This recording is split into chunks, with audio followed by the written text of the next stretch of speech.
had offended men would open my eyes. All my troubles began.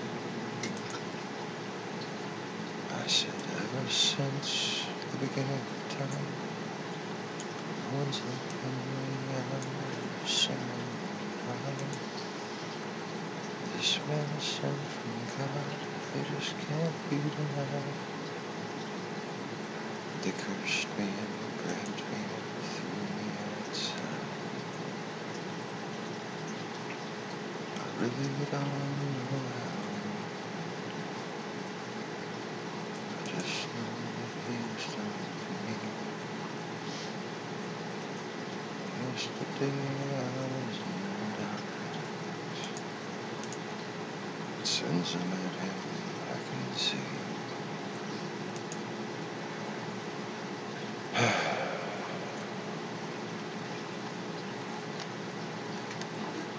So, thus ends the Republican presidential primary in 2016 on that high note, and thus starts the general election.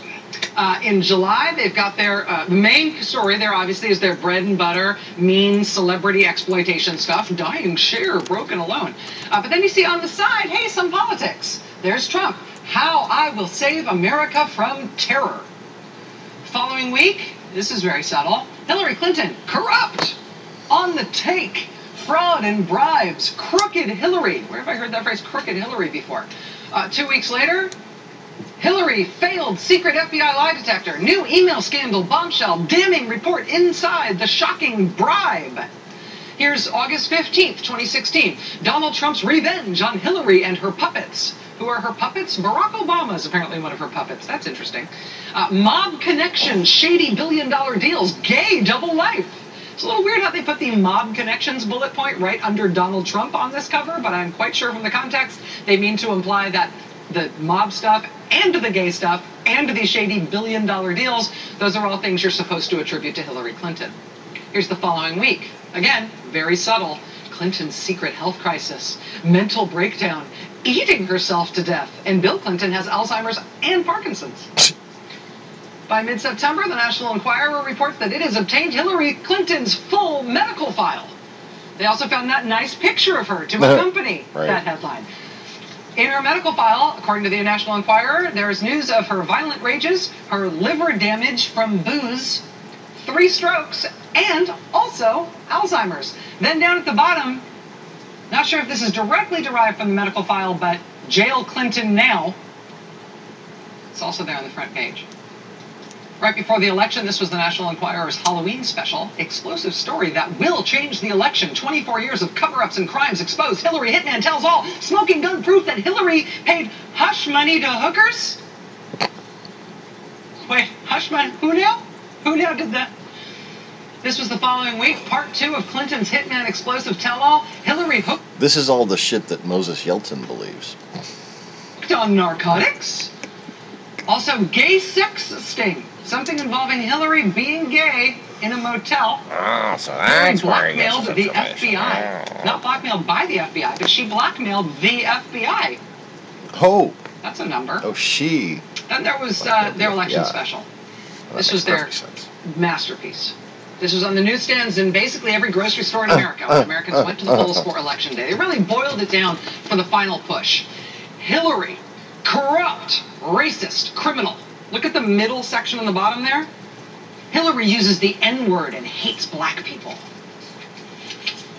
That's in every grocery store in America, right? And even if you don't buy it, that's the cover. Isn't that special? Welcome to the Lost-Begotten channel.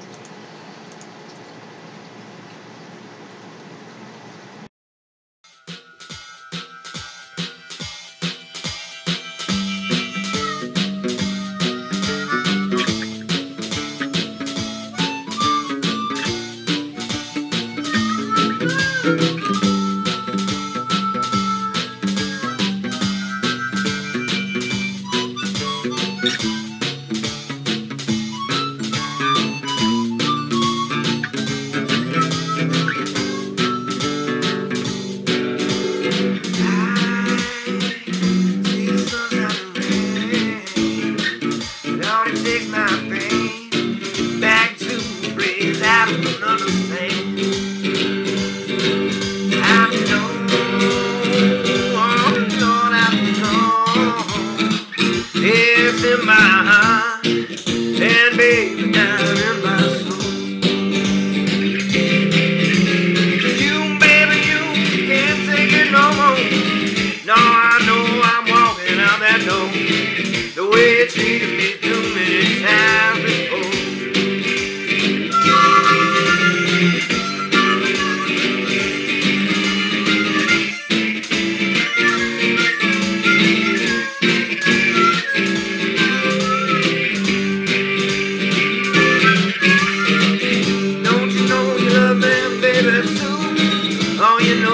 man, wanna be right there with you.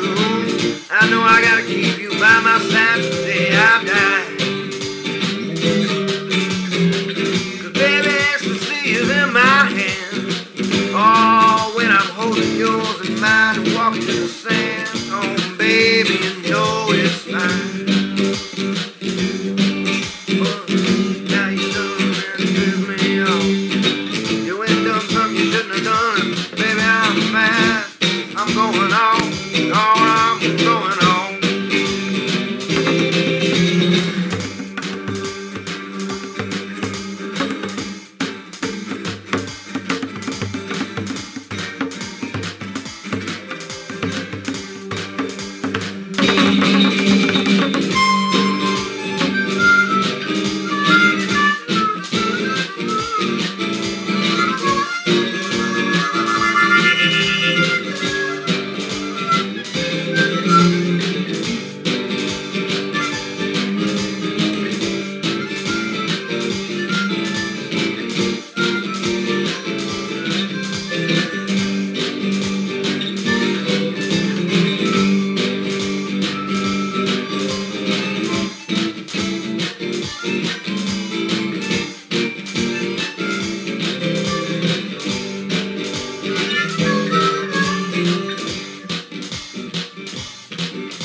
Tonight-ish on the Lost-Begotten channel, the secrets of the universe and the keys to salvation of mankind and whatnot and whatever, etc., etc. And, you know, how to beat the Republican-Russian horde alliance and silence far-right extremism once and for all. So just some light conversation, no big deal. Good morning, good afternoon, good evening, whatever it is, wherever you are, and welcome back to the Lost-Begotten channel. Boy, that's just not very good lighting. Hold on, I guess I can put a little more light on. I'm feeling, I don't know, at least motivated enough to get up for a fucking minute. And, oh, I guess I could fix the background, too. What the hell shirt am I wearing? Oh, the peanut shirt. Okay. Gotta love the peanut shirt.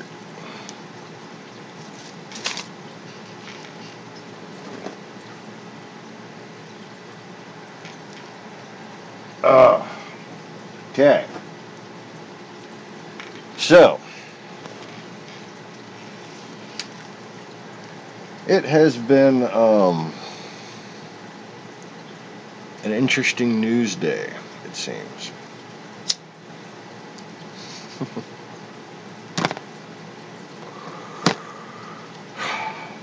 Not quite as exciting as yesterday. I mean, yesterday was just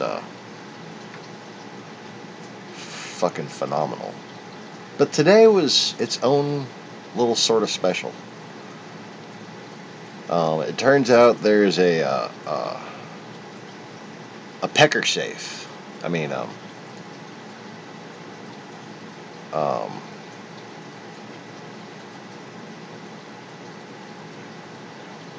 pack of tapes picked by Peter Pecker or something. I don't know. I don't. This guy, Pecker. His name is Pecker. And he was, he was a real prick during the last election, that's for sure. But what's interesting is that he is now cooperating with the Mueller probe. And this guy here is the person who was in charge of the National Enquirer. And basically running stories in coordination with Donald Trump and the Trump campaign. And apparently they have a safe full of material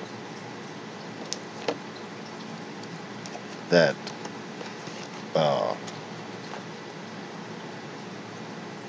Ferris Mueller is going to have to take a day off to go swim around in.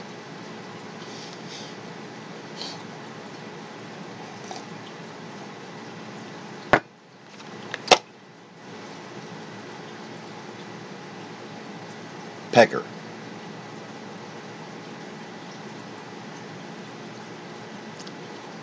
So, my only question is, does he have more information regarding the sex tapes or the P tapes?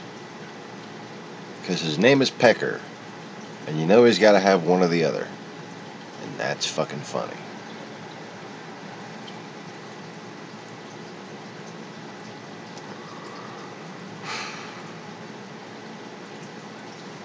I mean, just think about it.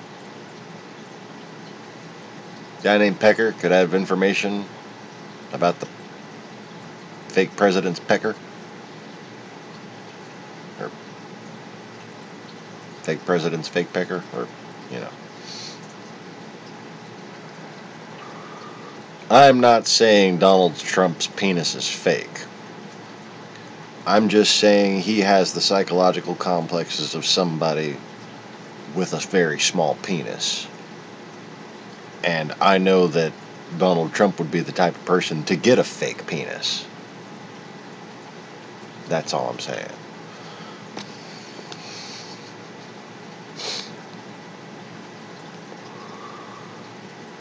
Yes, I think his first name might be Woody, and middle name Wood. Yeah, there you go. How's it going, Mr. Conway, Mr. Rodriguez? Thanks for joining.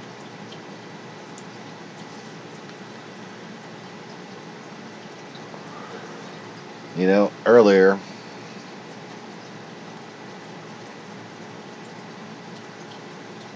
I saw a guy playing Final Fantasy VII on the live recommendations, and he had one person watching, and suddenly I felt like I was not alone in the universe. And then I just looked at all the similar live recommendations, and I'm like, wow, did they just decide to suppress Final Fantasy VII? Because there's fucking meaning there. That's what they've gone after now.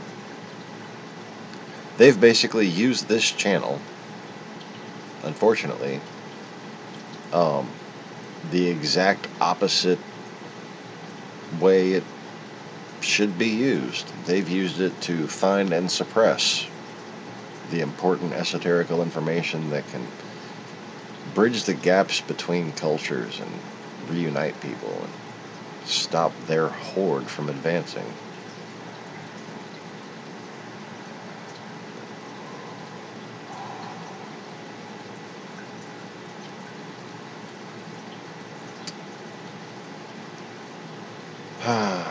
Doesn't look like they're showing up anymore.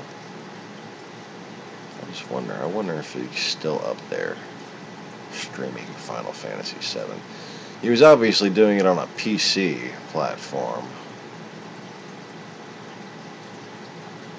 Let's see, he's got 26 views now. Hour and 26 minute stream. I only saw one person. Not monetized. 680 videos. One view on this only video that's showing up on his channel.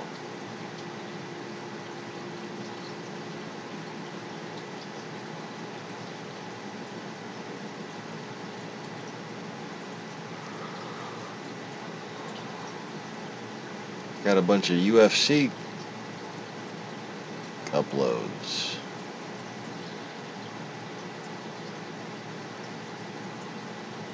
Fucking copyrighted material.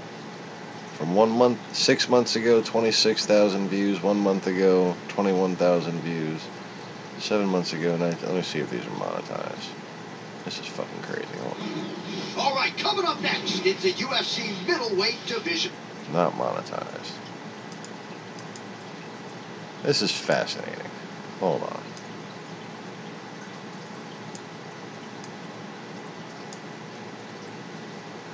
So it's Killa Fraser is the name of the channel. 10 views, no views, 27 views. There was one person watching. I clicked on there one time.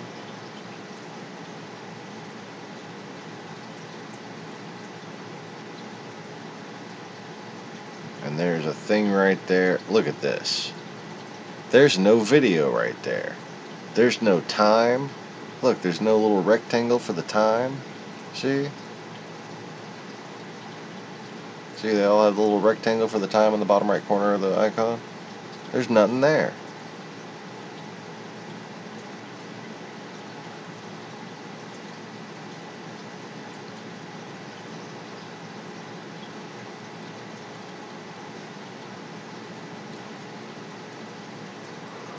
There's another one.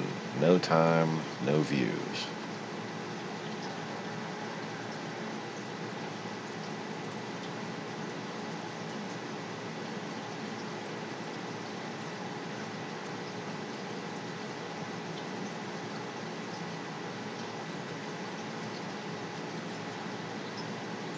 Let's see if he actually speaks on the intro here.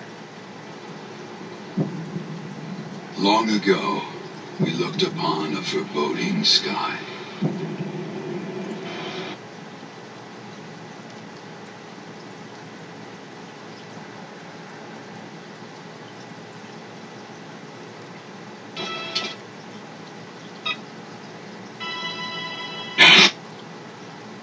Let's get the remake trailer.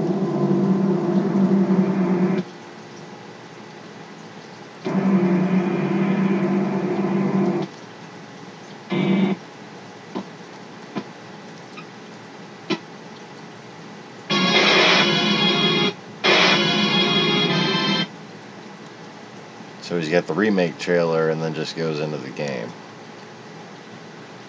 Apparently he's got a good rig. I mean, it's so much better graphics on the fucking PC version than I get to have on my PS3. Because fucking...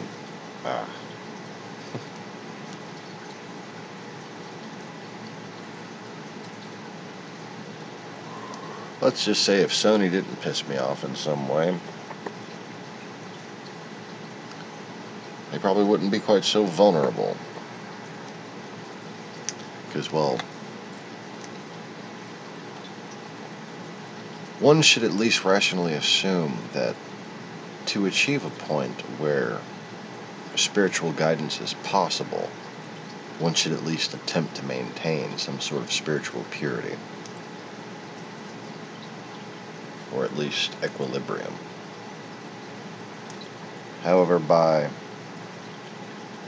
selling a 20-year-old game for $10 And yeah, I paid $10 for my Final Fantasy VII, I think. It was either $5 or $10, but still $5 for a 20-year-old game. And you're gonna reduce the fucking resolution to like 480. Seriously, it's like 480 by 320. It's shit resolution. It's so pixelated. It's fucking obnoxious. And I really think Sony should do the right thing and update those games.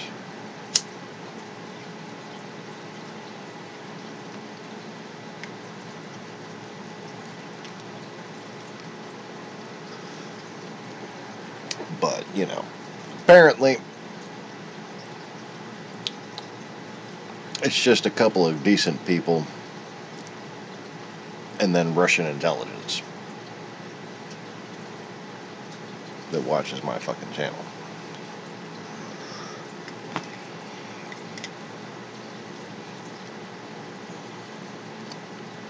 I just want to see.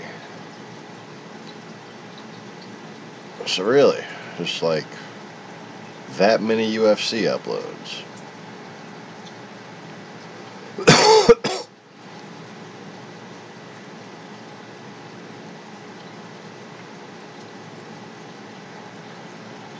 Some of these are not very popular.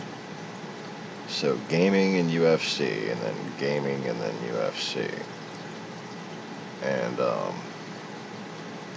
let me just say that without commentary, there is no reason to believe that this person is actually playing these games and these aren't just ripped from somebody else's gameplay.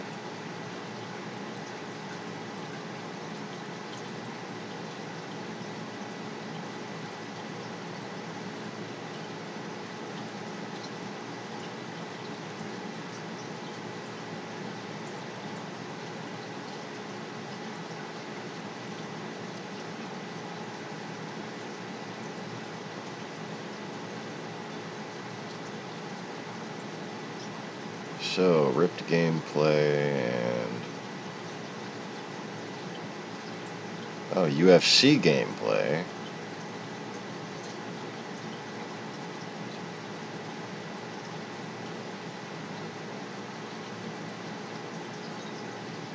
Wait, is all of this game, or... am I just noticing and this is all game? Seriously?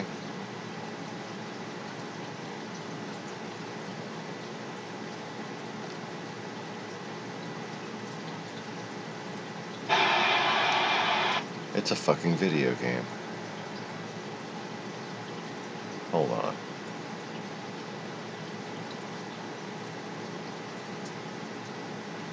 Yeah. Wow.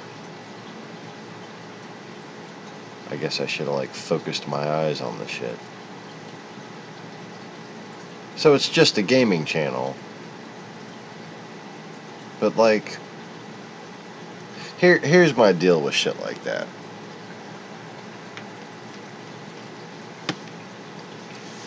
You're just using somebody else's content when you're not talking about anything. You know, I'm not on here ever just playing a video game so I can use somebody else's content for views. I mean, basically, that's just entirely pointless. Isn't it?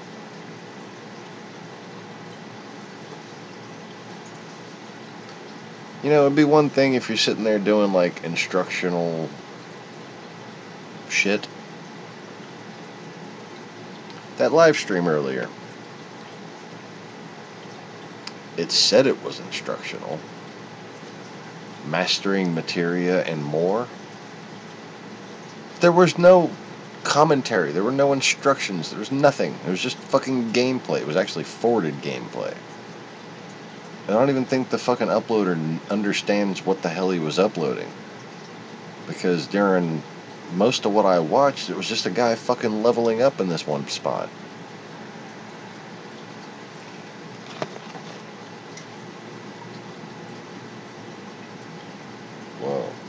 I just got ponytail pain.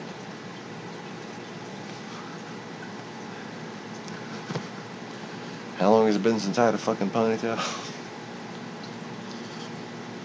Not that long, I suppose. I like that feeling of the hair tugging right there.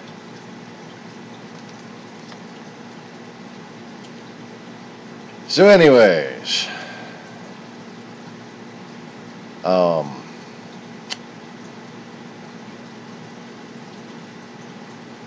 there was this guy in Miami. You might have seen the Stand Your Ground case that's been making headlines.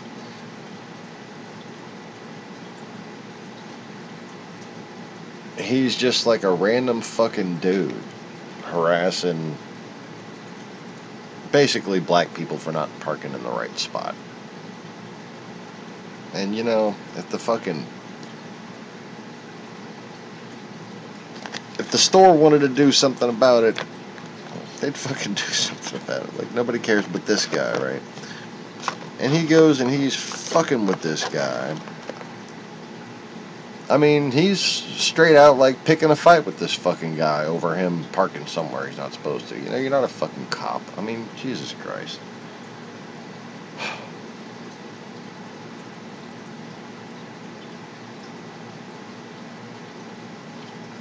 And the black guy pushes him and knocks him down.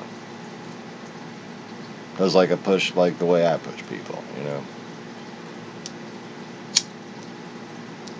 And this fucking dumbass pulls out a gun and just shoots the fucking guy. The guy's backing up. He doesn't even give him time to fucking get away. He just starts fucking shooting him. And at first, they were sitting there trying to say that he's okay for shooting the guy because of stand your ground. And I'm glad I wasn't the only one not fucking having that bullshit. That's been happening too many fucking times.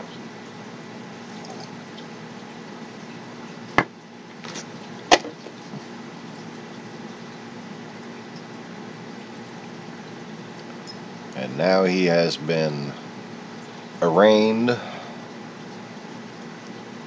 think they're charging him with manslaughter, which is bullshit, but, you know,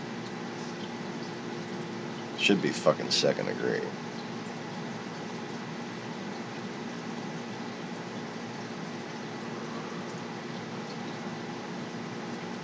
And let's just say, if the races were reversed, the prosecutor would probably make the case for murder 1. Okay? He would probably make the case that it was a premeditated ambush, that you decided to pick a fight with this guy knowing that if he decided to defend himself, that you were going to shoot him. You intended to shoot him from the get-go, is what any fucking decent prosecutor would say.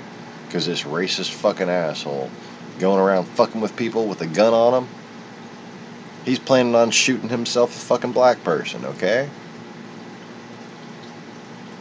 In my opinion, it absolutely was premeditated murder.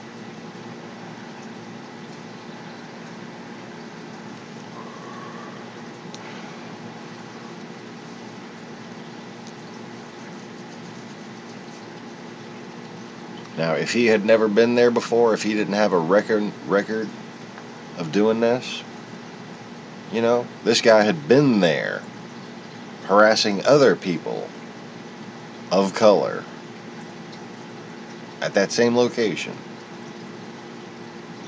If he hadn't been doing that, manslaughter. But the fact that he'd been doing that, it's fucking murder. It's first degree premeditated murder. Anyways.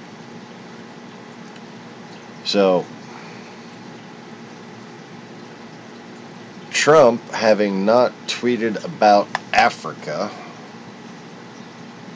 at all in 2 years, nothing about an entire continent. Exactly, waiting for an opportunity to shoot one.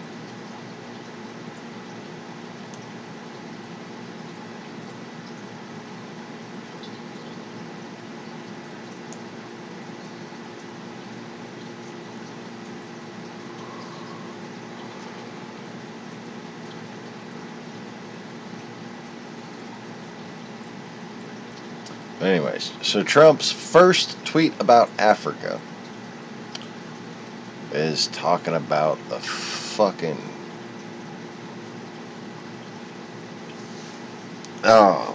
bullshit that's happening. It needs, should be addressed in a reasonable way, right? Those people fucking need help down there.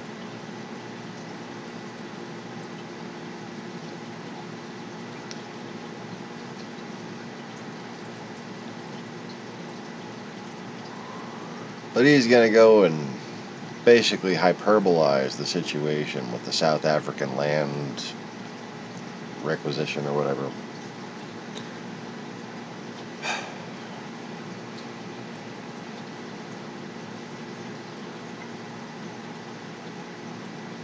And you know what I say about Trump is the end of the white race, not the protector of it?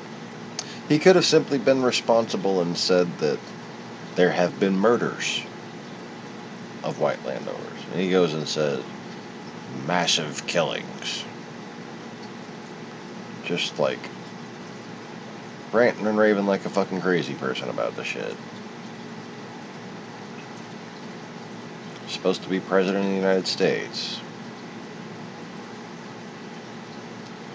And he's using like the same rhetoric that neo-Nazis use when reporting on this subject to amplify racial tensions. I mean, it's like a rally cry for fucking neo-Nazis. And that's his first tweet about Africa.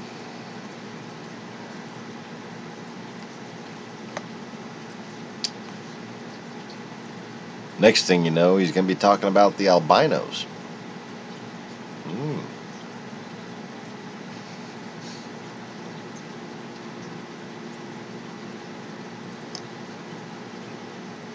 So,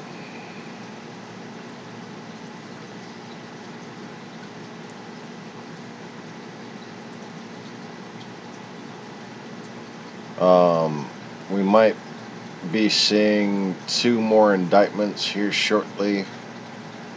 More than likely against Don and Eric Trump. Don Jr. You know?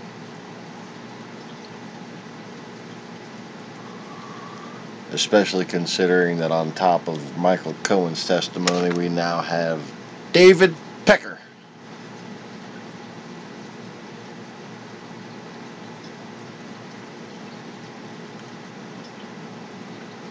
Singing like a Boyd. Oh, and this is interesting. Russia has now made it an act of extremism to post an image of Jon Snow as Jesus. Jon Snow from the Game of Thrones thing. Which I wasn't quite sure until I watched that story, but yeah, that's what they said. But I remember that. I remember like when we looked at the brief little couple, well, when I had looked at a brief couple things about Game of Thrones on here. It was interesting. It's often interesting how many different, what my wife calls me characters. Or you characters, but pointing at me, so it's me characters when I say it.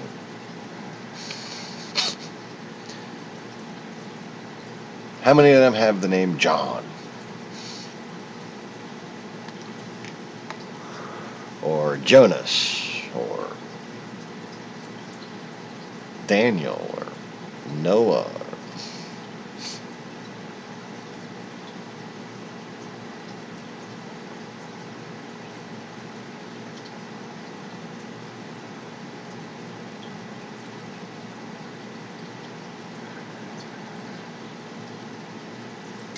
Anyways.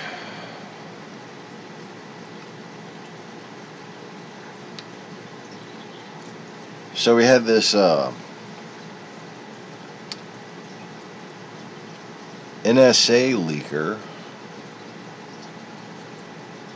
He's apparently going to get fucking 5 years in prison. Are you fucking kidding me? For basically releasing information to the American public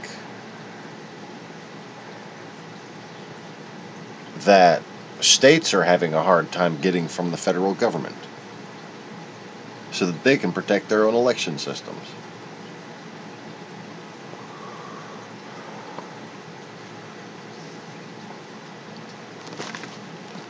So isn't that lovely? We're going after the person who's trying to warn the American public about Russian hacking. Typical.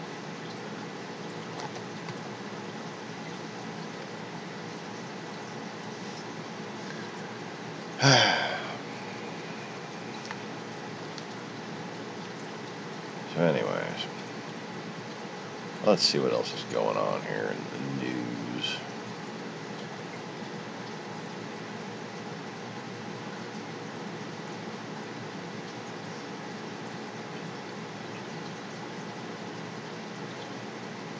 We've had a lovely little cold front here that's just, chilled the air in the morning for us.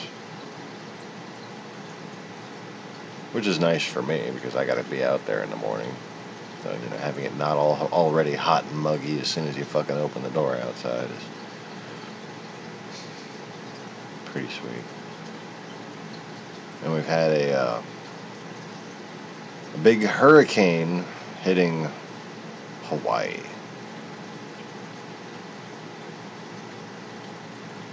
Hurricane Lane. I think it's named after my cat.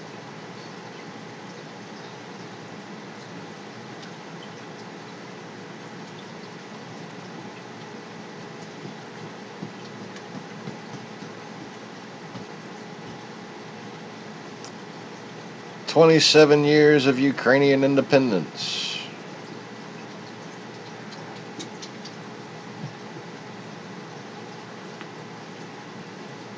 Kyiv had a military parade. That's nice.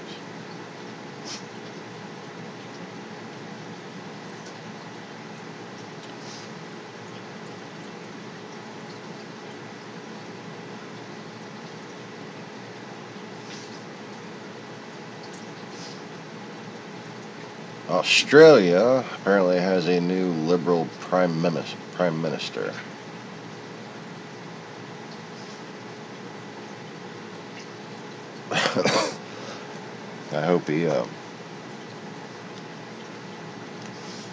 I hope he ran in support of the Great Barrier Reef, and I hope my Twitter friends in Australia don't think that I was just on there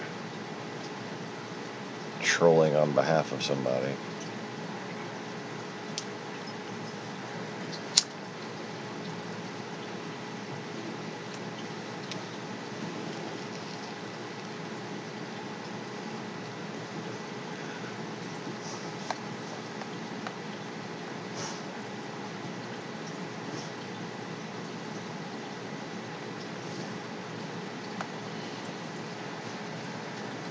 Now, there's something interesting about the National Security Agency.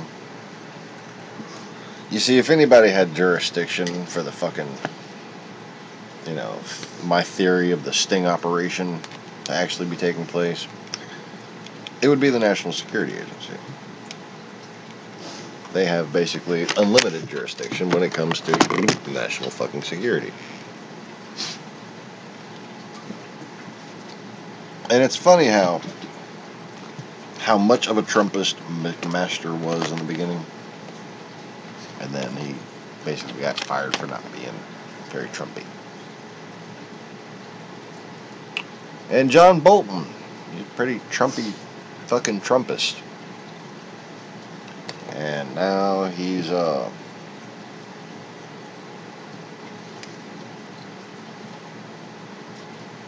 making a lot of statements about Russians interfering with the 2018 elections already and stuff like that.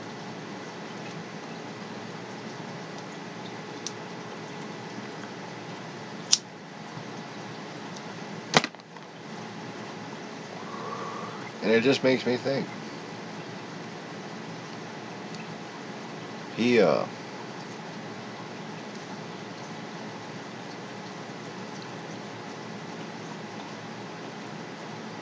must be a pretty decently intelligent guy.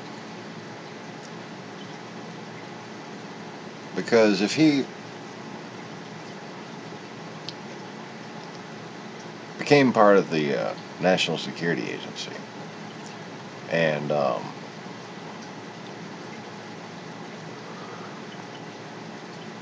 still seemed like a fucking Trumpist, well, he'd be in their crosshairs, wouldn't he?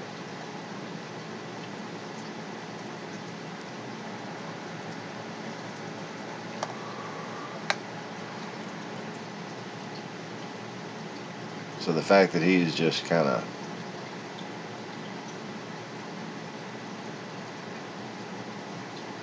you know, not,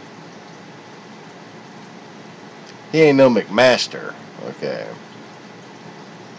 but he's doing a lot of the same stuff McMaster was doing. It makes me think that, you know, the people who work there in the National Security Agency have informed him that, well, your boss is a fucking traitor and you don't need to be playing along with this bullshit unless you want to get caught up in that web.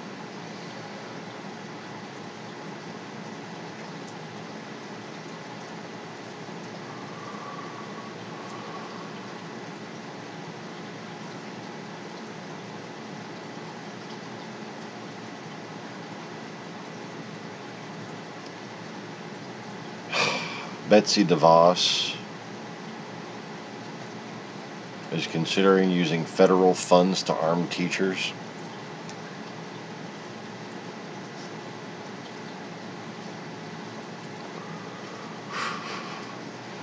I bet you that means she's figured out a way to make money off of it.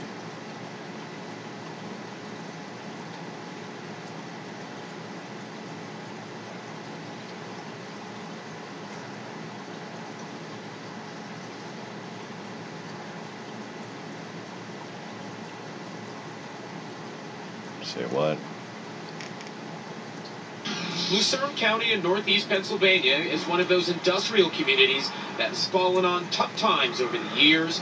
To political observers, it is also known as a place that supported Barack Obama twice, Trump in 2016.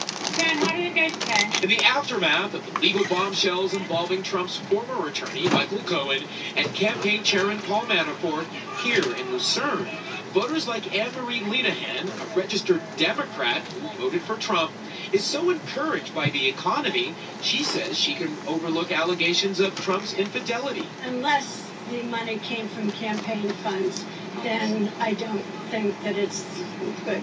I see. So that's where you draw that sort of line. Yes. I see. But I would still vote for him again. Trump's win in this part of the state is also thanks in part to Democrats like Eileen and Richard Sorokas. This is all from Obama's campaign. After voting twice for President Obama, switched their vote to Trump. Here's what the couple told CNN weeks after Trump's inauguration. You gotta get the politically correct things out of here and get a businessman, get this country straight out, get the deficit down. The couple stands by their decision. Our retirement is in the stock market, and the stock market's been growing for quite a while now, so I'm sort of happy what's happening with the economy. The Sorokas say the legal crises involving Cohen and Manafort as a sideshow, and many others here agree. The investigations were supposed to be about Russia interference in our elections, and so far I've seen nothing concerning that. As a candidate, Trump infamously joked about the dedication of his supporters. The polls, they say, I have the most loyal people. Did you ever see that? Where I could stand in the middle of Fifth Avenue and shoot somebody and I wouldn't lose any voters, okay? It's like incredible. Loyalty only goes so far, and supporters here say it could be tested if Trump began issuing pardons. Ooh. The pardons? I don't agree with you. Barbershop owner Aldo Sotorio is an independent voter who supported Trump. If pardons started coming down, would that change your mind about voting for him? That would be my decision. That would be any decision. So, Also mine. The first thing to watch about the pardons, because with the pardons that he does that, it looks like it was set up by him with the last couple of tweets that he had, where he speaks up for, who is it, the guy that they're talking about? Manafort. He says he's a great guy and he's wonderful and everything else. And he's kind of sending a message that if you stick with me, I will pardon you. And Poppy, in addition to the pardons, the other line in the sand for many of the Trump supporters that we spoke to would be if the Mueller investigation found any collusion between members of the Trump campaign and Russians. Again, that would be another line in the sand for many of the folks we spoke to here. But they also expressed a great deal of frustration that the Mueller investigation had not wrapped up yet. Poppy? That was a fascinating piece, Jason. Thank you so much for that. Let's talk about it. Out front now, Rob Astorino, who's serving on the Trump 2020 Advisory Board. He is a new CNN contributor. And Jen Psaki, former White House Communications Director for former President Obama. Nice to have you both here. Great to be here. Good to have you. So, Rob, to you first. I mean, the voters were clear in that piece. It was fascinating. I didn't know that they would say that, and they'd be so concerned about potential pardons here, but they were clear that's a red line. Still tonight, the White House, and I quote Sarah Sanders, quote, "The president has not made a decision on pardoning Paul Manafort or anyone else." That's not a no. In your opinion, should the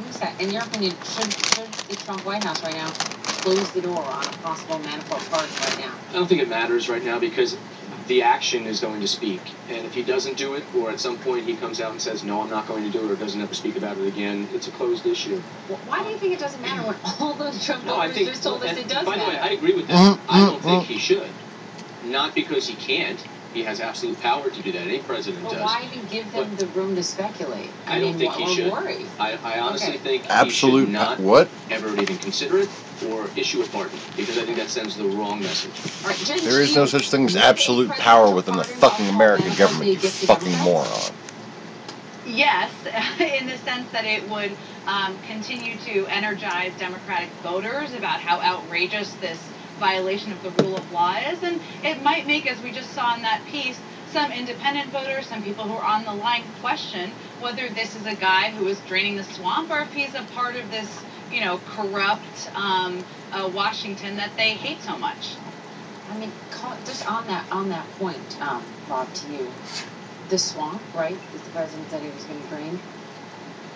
Paul Manafort was convicted by a jury of his peers of some pretty horrible things, right? Of defrauding American taxpayers, and the president still called him a good guy who he feels bad for. Isn't that bringing the swamp right along with you? Well, I think what he meant there, and maybe I'll do a Trump translation, he worked with him, he helped him, and so he thinks he's a good guy. He should have said, comma, who did a bad thing. And you can't excuse what he did. Okay, I just need to know that you work on the Trump 2020 advisory committee. You're going to say what the motherfucker should have said, really? An NDA that includes a non-disparagement clause. So you can't really tell me then if I mean you really don't believe the president's own words. He's a good guy. About Paul Manafort? Are you talking about Paul Manafort? Yeah. No, look, I've known people. Have you ever met somebody that you knew well or knew or worked with who did something wrong? Became a convicted felon? No, nor would I say after the fact that defrauded the American people, they're a good person. They could be a good person who did a bad thing. I think we'll make that distinction. And there are bad people who do bad things. 8 counts. I was about to say 8 bad things. Evade taxes. I'm not saying it's the right thing. Poppy, let me get this straight. It is not a good thing, and he should go to jail for what he did. Okay, Jen Psaki, your take. I mean, I think there's a really dangerous lowering of the bar here of what's acceptable. People have served in governments, for the White House and the federal government, for hundreds of years. And we have Trump supporters saying things like, at least it's not treason. What is happening in this country? Of course Paul Manafort is a bad guy, and Trump is, of course, trying to keep him in his corner. We all know what's happening there, and I don't think it's an easy thing to explain, even for his supporters. Well, but every time a president issues a pardon, it's to somebody who did a bad thing. They're paying their debt to society, or did pay, but they did a bad thing. And I think we can all agree there's a big difference between for this reason or that reason, I'm giving you a pardon. There's a big difference between pardoning somebody who has served time for being, dealing drugs and served 30 years and they've served an extended period of time, and then pardoning someone who has violated and potentially colluded with Russia. We don't know yet. So, I mean, there's a huge difference here. Of course, there are pardons in the past, but the possibility of pardoning someone like Paul Manafort, this is again Trump putting out there that he's above the law, and that's what people don't like about it. Is there a pardoning? You say, look, don't you know people who've done this, or a lot of people do a lot of bad things? Shouldn't there be a different standard this high in politics? Shouldn't there be a different standard if you're running a campaign for 5 critical months? Yeah, I agree with that. Look, I'm not making any excuse, and neither are those voters in Pennsylvania. Paul Manafort did what he did, no connection to the campaign. And here's the big issue, and I think voters are understanding that. It has nothing to do with Russia, certainly at this point that we know of, and it has nothing to do with the campaign of President Trump. And it had everything to do with what he did 10 years ago, and he's paying those prices. Money that he got from the Ukrainian government that was propped up. He's wrong. That was propped up by the Putin regime, the Yanukovych regime. And by the way, I mean, he's the man who led the change of the Republican platform having to do with Ukraine and Russia. Russia. And he's also been at the involved RNC. in Republican Party politics going back to President Ford. I get that, but that does not change that there are ties to Russia when you look at the money here. That's what I'm saying. But not to do with the collusion and what Mueller's looking into. That we have no facts whatsoever. What he went to jail or will go to jail for is for tax evasion and hiding money. He should go to jail for that. And by the way, he faces money laundering charges in 3 Absolutely. weeks in Washington, D.C. Thank you, Rob. Thanks, It's nice to have you. Important conversation. Jen, thank you for being here as well. Thank you.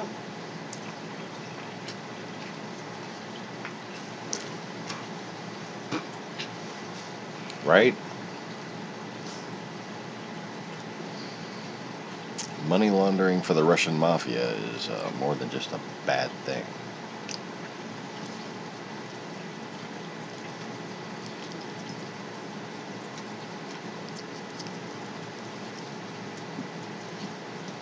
In fact,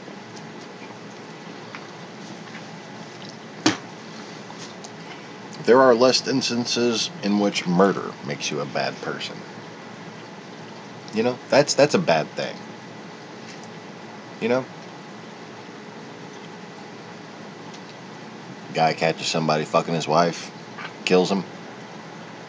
That's a good person doing a bad thing. If you're laundering money for the Russian fuck mafia, you're a bad person.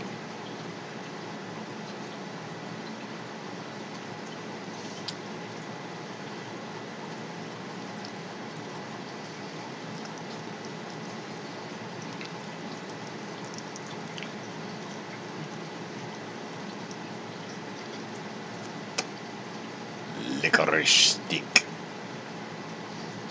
Not a very good one.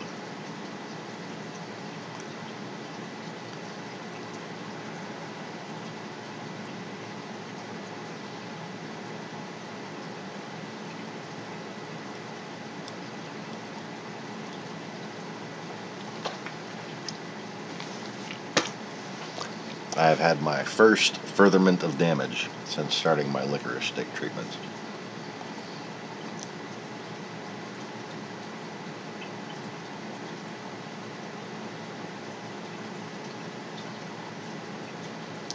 And it's that one back here that already had the big filling popped out at the bottom.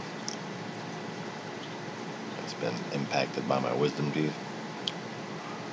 It has finally just lost like one of the corners, and it's like jagged and shitty.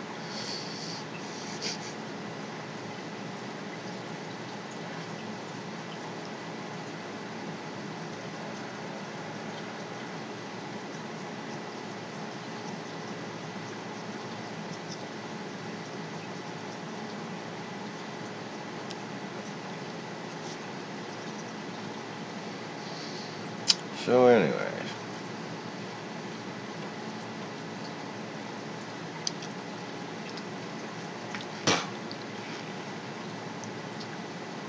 you know, you can tell that I feel backed into a corner because I've had to resort to threats, right? Fair enough. I never hid my fucking hood. Okay?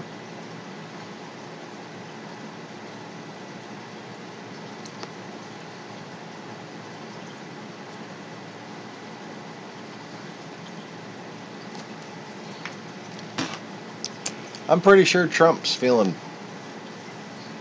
more than ever. You know, there's been a lot of people, a lot of times along through this, where people have been saying they know how Trump's feeling. Oh, he's finally feeling the pressure now. Now he's feeling backed into a corner. Now he's feeling the pressure.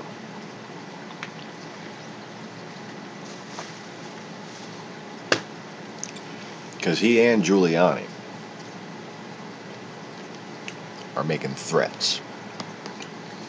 The racketeering has resumed.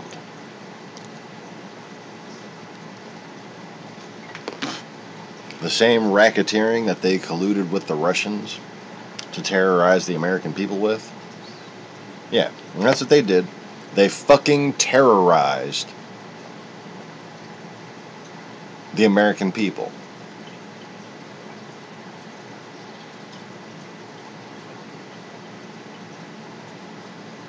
You know, I make threats of violence about my fucking First Amendment speech rights because, as I have explained, when I express a desire to do something and then I release my burden,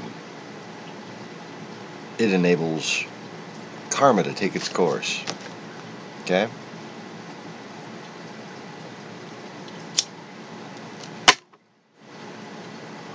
But these fucking terrorists,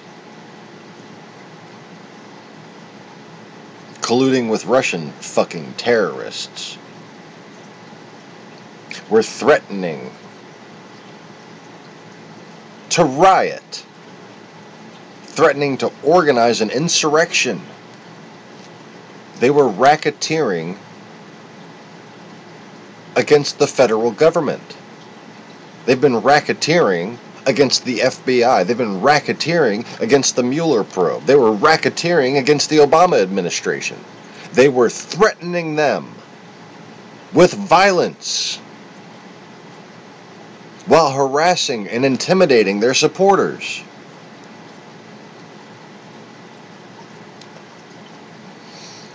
And now Giuliani is out there saying, if you impeach Trump, the people will revolt. And Trump's out there saying, if you impeach me, the stock market will crash.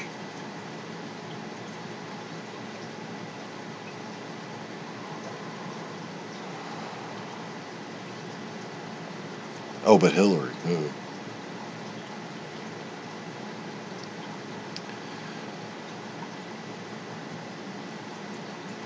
And what was it the Inquirer said? That Hillary Clinton was blackmailing the FBI?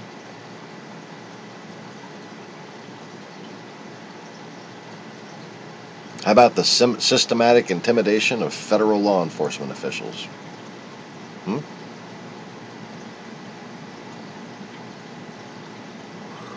Yep.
All I gotta say is it doesn't become not cyber terrorism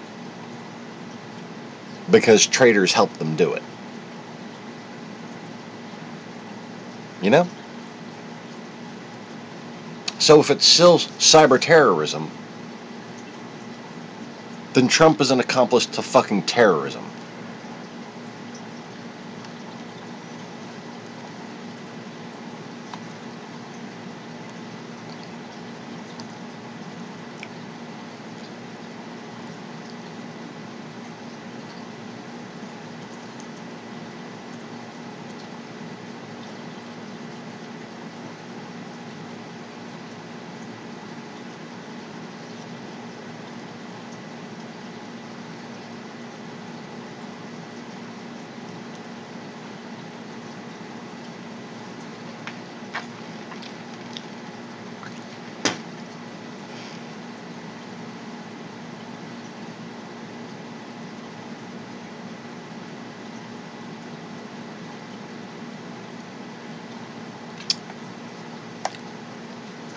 Sucks.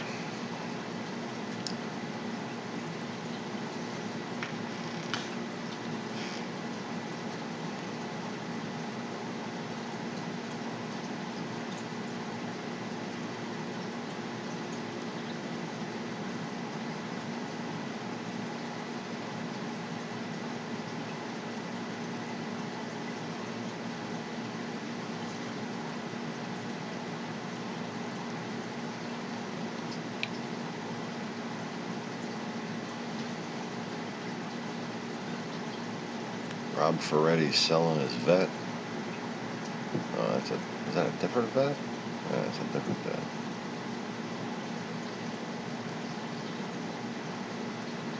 Got too many tickets on it.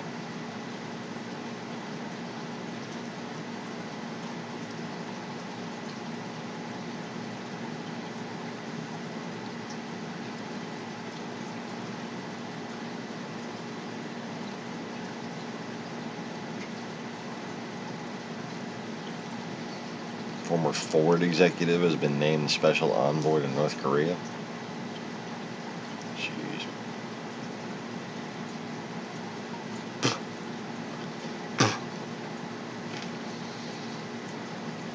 Lots of bullshit weather channels in your recommendations lately.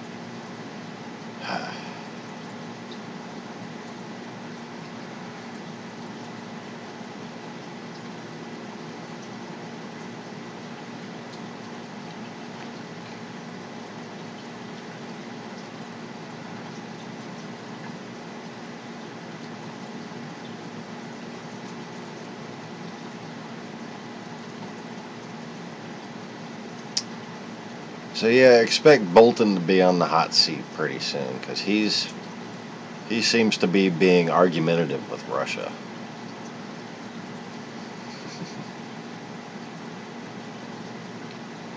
And you know, Trump's not gonna like that. Oh, but Mike Pence has called for a permanent fucking presence on the moon. A permanent presence on the moon. Space Force isn't enough. We're gonna fucking colonize the moon.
Feels like there's something stuck in my fucking gum.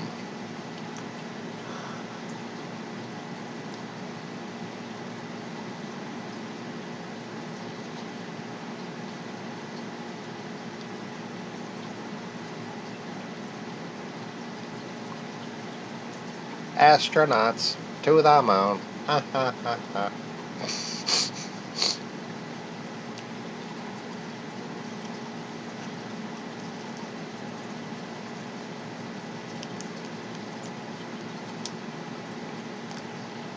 Yeah.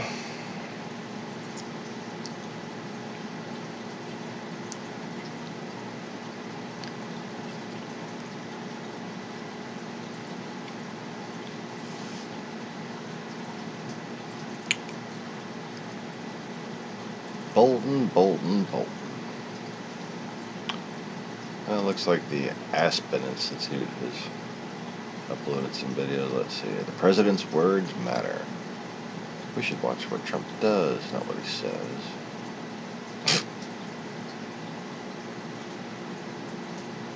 Are you some kind of a fucking moron?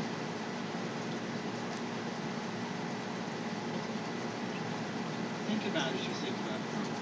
We are all focused on what he says. And I would submit that's exactly what he is. This is a man who spends his whole life trying to be a citizen. And he wants to have all eyes on him. And all eyes are on him 24/7. And he uses that to drive the discussion by He's smarter than I thought. many times outrageous and sometimes not actually accurate statements. Okay. You know, that's been a fucking Republican talking point for a while. It's what the president's doing, you know? That's not what he was saying. He was saying actually what I've been saying. Is that, you know, you need to stop letting the president drive the fucking conversation.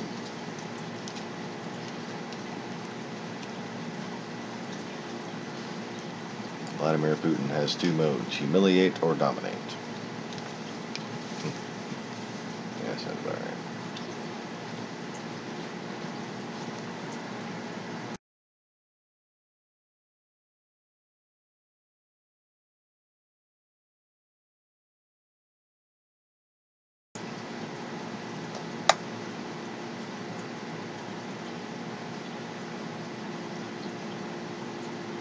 Is the U.S. still the leader of the free world?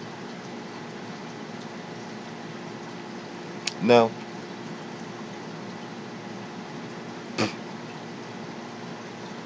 And the free world is getting ever smaller.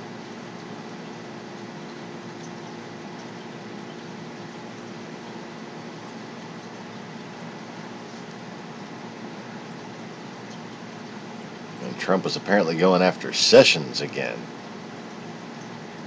Oh, well, that's not very wise on his part, is it?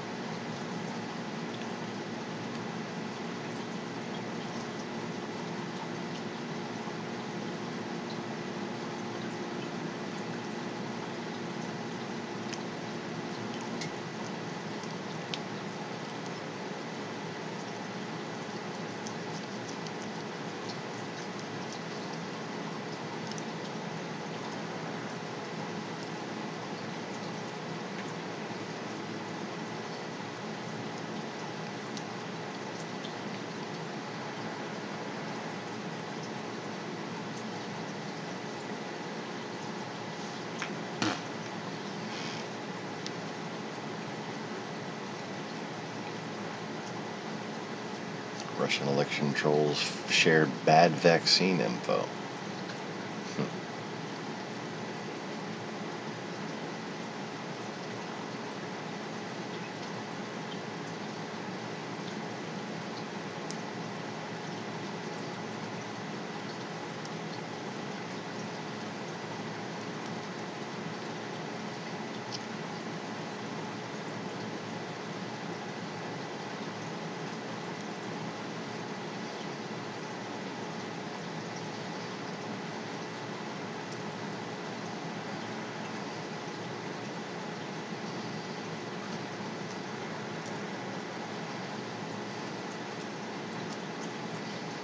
If I'm impeached, everybody would be poor.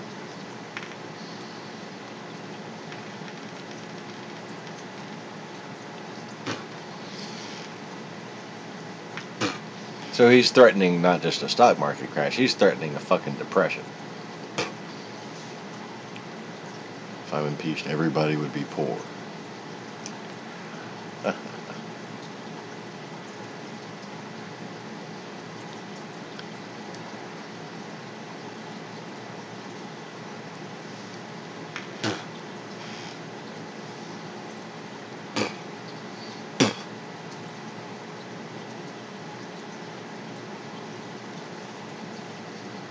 Candace Miller tackles a hairy issue, fostering dogs. But the powerful 2-in-1 Bissell Pet Hair Eraser Liftoff goes just about anywhere with our exclusive tangle-free technology. Bye-bye, mess.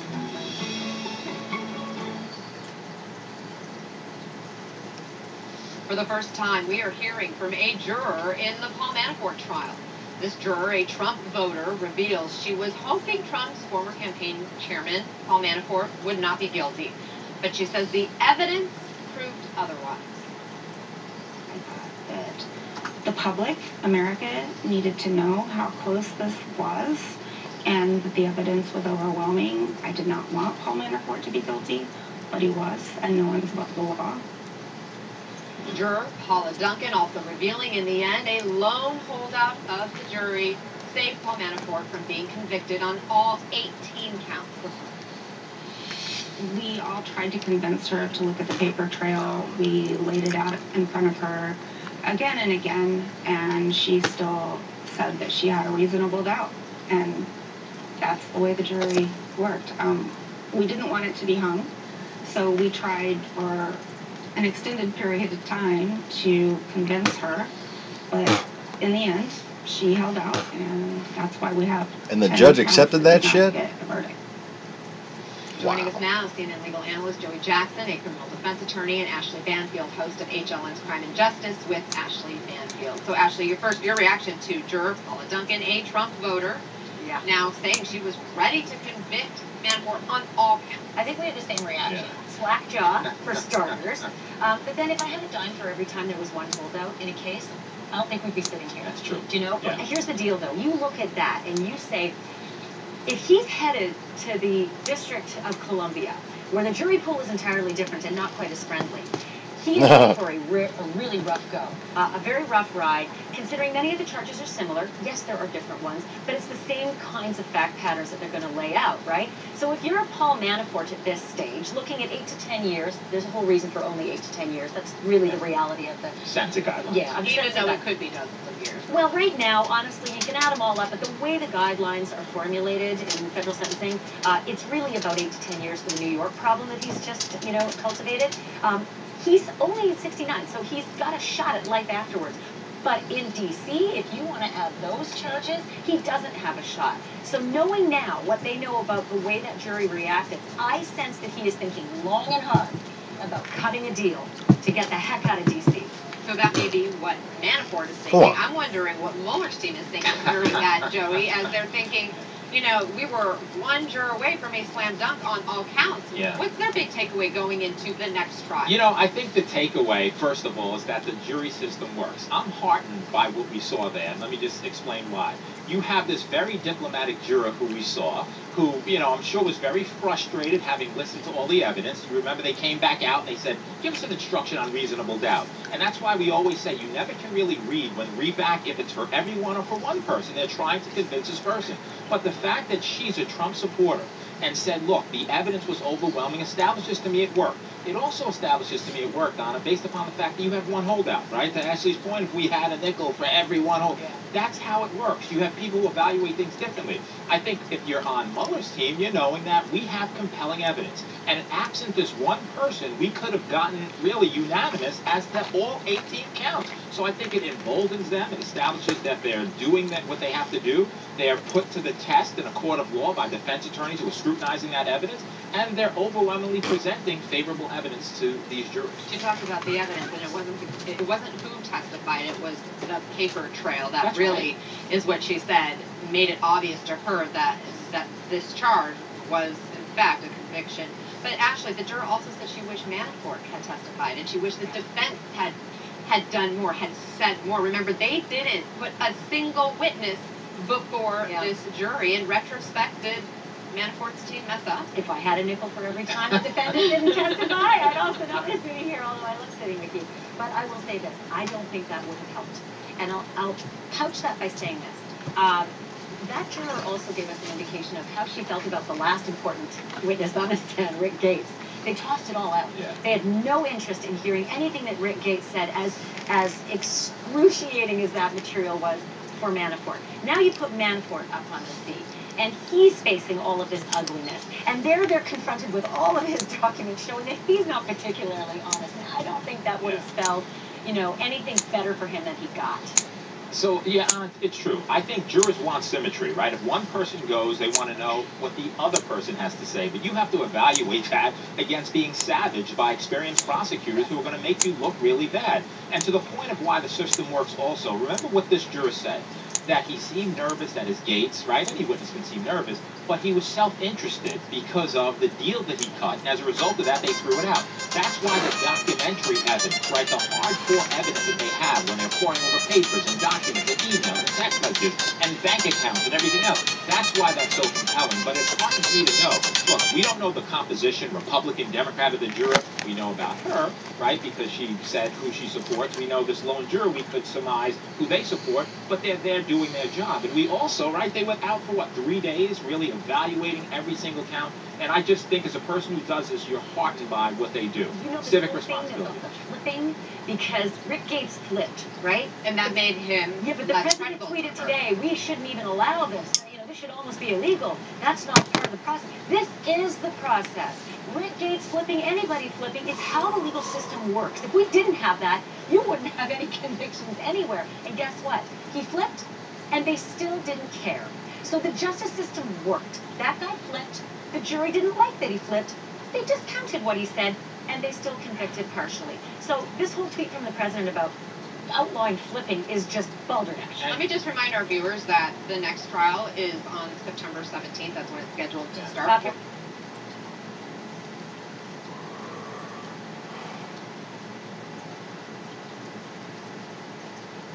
How did the prosecution allow the jury to disregard? Like, seriously, the defense can motion for disregarding. Okay, and I'm sure they would have. But for the jury to go along with that,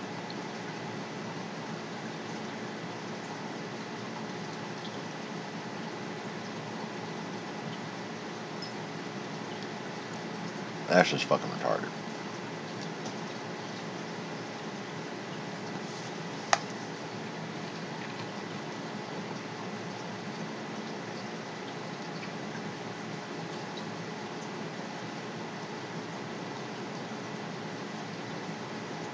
He's flipping because he's self-interested. Yeah, they committed a bunch of crimes together. How the fuck else do you get somebody to flip?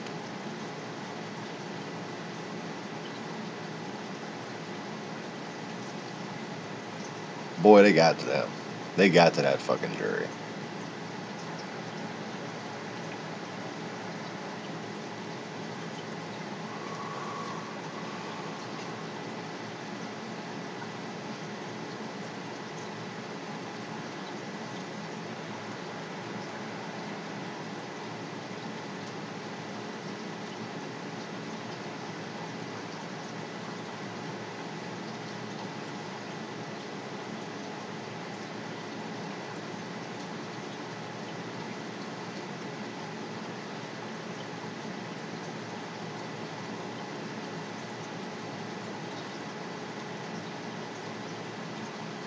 Fake Facebook post or a new hacker phase?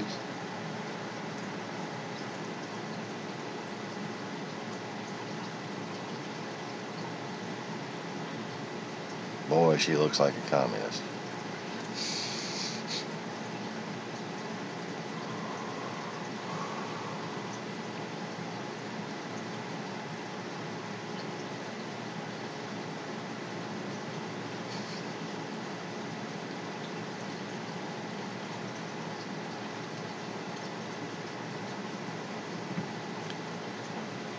Yeah, man, I mean, like, the very idea that they wouldn't go and try to fucking intimidate those witnesses or bribe or whatever.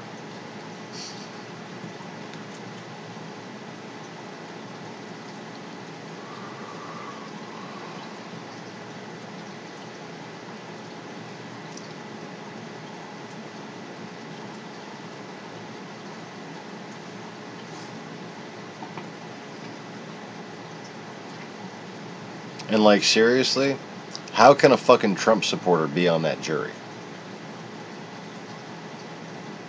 Hello? There shouldn't be anyone who voted in the last election. The only people that should be allowed are no votes. You can't have the investigation of a fucking campaign manager and have jurors that are impartial. I mean, that are, you know, that are obviously not impartial.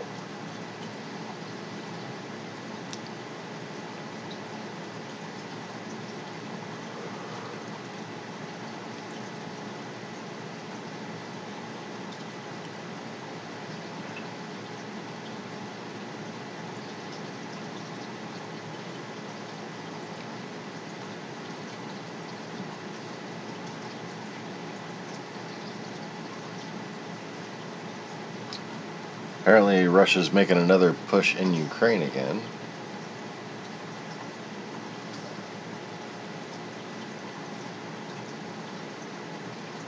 And I'd like to ask all of my viewers to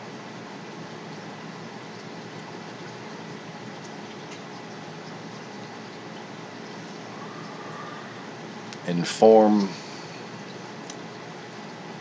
whatever Catholic church they get the urge to inform.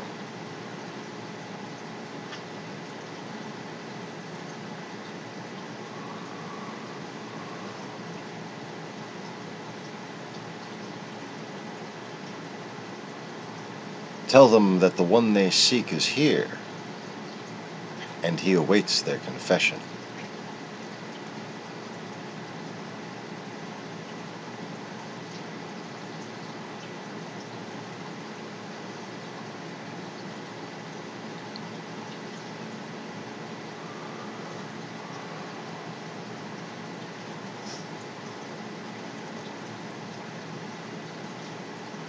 Check this one out. When you're up against the ropes. After this.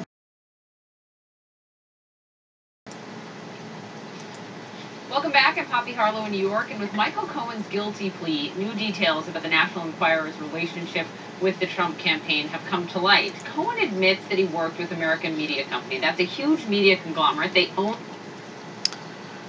That makes perfect sense, Mr. Conway. I suggest you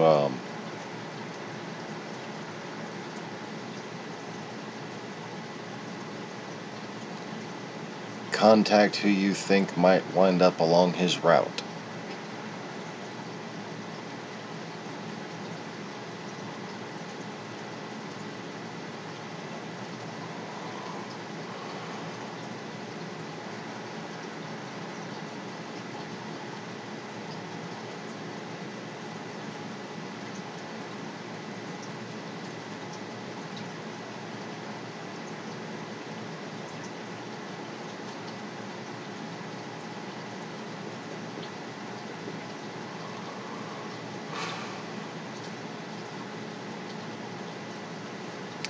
It's too bad that they no longer understand the secrets that they keep.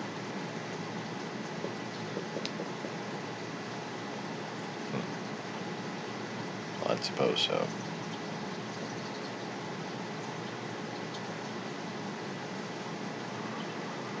Well, the reason, and you should say this also, the reason why you cannot find your way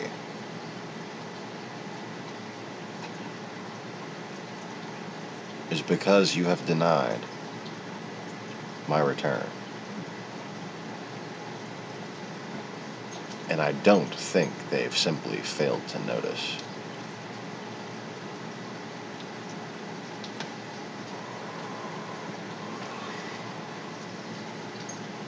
From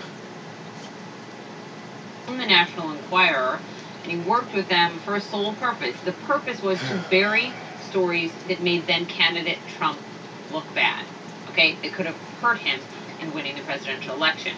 Well, we've now learned that this so-called catch-and-kill strategy was conjured up just after then candidate Trump entered the race, all the way back in 2015. Brian Stelter is with me. He is our senior media correspondent, host of Reliable Sources. This is your reporting. Walk us through how extensively we now know Michael Cohen worked with AMI to bury this stuff. Yeah, we've heard about catch and kill for several months now, but it had all been based on media reports. Now, for the first time, Michael Cohen, in his own words, is admitting to this behavior. That's part of the guilty plea. There's, of course, so much detail in these government court filings, and some of the detail does involve this media company that was acting more like a political advocacy group than a newsroom. Now look, the National Enquirer, everyone knows the National Enquirer, it's a supermarket tabloid. Sure. But it does employ journalists, it does report real news sometimes, along with a lot of spin and a lot of gossip. And it's incredible to think that behind the scenes, the Enquirer was hearing about bad news for Trump and then burying it with the help of Michael Cohen. This was a partnership behind the scenes where the Enquirer was weaponized to help Trump and to hurt his enemies. What about David Pecker, the guy at the helm of all of this? Okay, it appears now from the Wall Street Journal reporting that he's really cooperating extensively with prosecutors. Yes, that's the new development that I think makes you wonder about the friendship between Trump and Pecker. Pecker's been a CEO for a long time of this supermarket tabloid company. According to the Journal, he provided prosecutors with details about the payments Cohen arranged with women who alleged sexual encounters with Trump, including Trump's knowledge of the deals. So that means that when Pecker was subpoenaed earlier this year, he cooperated, and he handed over apparently a lot of information to prosecutors. That would indicate that's one of the reasons why the government was able to get Cohen to plead guilty, because the government had a lot of evidence. We know that the president loves, I think is a fair word, really loves the National Enquirer. Let's just jog people's memory about what he said about the Enquirer over the years. The National Enquirer did a story. They actually have a very good record of being right. I've always said, why didn't the National Enquirer get the Pulitzer Prize for Edwards and O.J. Simpson and all of these things? I mean, you can't knock the National Enquirer. It's brought many things to light, not all of them pleasant. Yes, that's that was true, especially about Trump's enemies and opponents. The Enquirer would publish unflattering stories about them during the campaign. Also just flatly untrue things. Remember Ted Cruz's father, etc. Exactly. But this Pecker-Trump friendship, right. In the past, Trump had said, hey, Pecker should run Time Magazine. Pecker's a great guy. There's all these tweets in Trump's past about his friend David Pecker. That they're Palm Beach buddies. But now that we know that Pecker cooperated in this case against Cohen, it makes you wonder, is Trump going to speak out? Is he going to turn against Pecker? Let me ask you this, because I know one other new development from Michael Cohen's information is that there could be more people within the Trump campaign that were involved in squashing these stories. And this is still the mystery. This is the part we don't know. The court filings say that Cohen and Pecker worked with one or more members of the Trump campaign in this partnership to keep bad news out of the news. So we don't know how many of those campaign members were involved and who they were. That is an unknown. But we do know this started just 2 months after Trump's campaign started. According to the government, this collaboration started in August 2015. And it makes you think, when Trump's bashing the so-called fake news and he's attacking real journalists, think about his record here. He had a media company essentially in his pocket helping him during the campaign. He seems to have an interesting relationship with this particular source of news. Right, thinking, well, I did it then, why can't I do it now? Right. You can't. Thank you, Brian. Thanks. Oh, wait, so what you're saying is that the actual media, which the Enquirer is the actual media, not news, they're just fucking media. They're the media. They're the fake news. They're the real fake news. And he has been cooperating with them the whole time.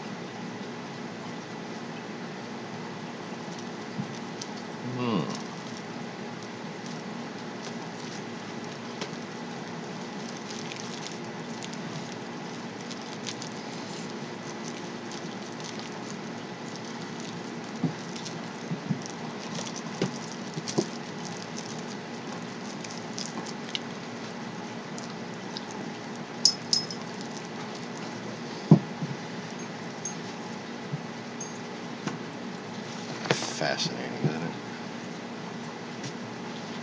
The whole world's just flipped upside down.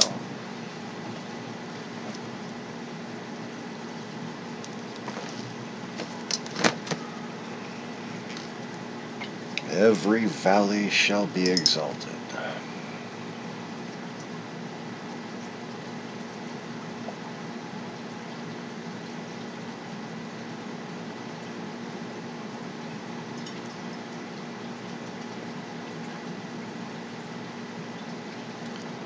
The crooked straight,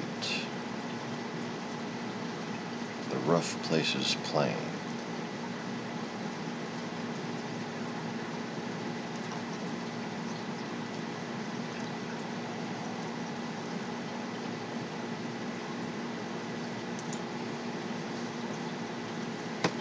Every valley shall be exalted,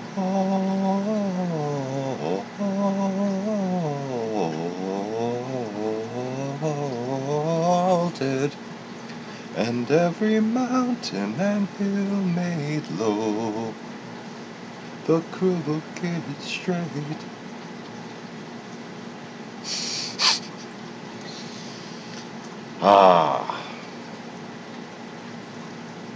Yeah, the most Messiah stuff you'll get out of me is Handel. Every valley shall be exalted. Yeah, I'm not good at that kind of singing. I'm glad I learned that kind of singing to do it mediocrely, because doing that kind of singing mediocrely gives you a much more proficient ability in, regular types of singing.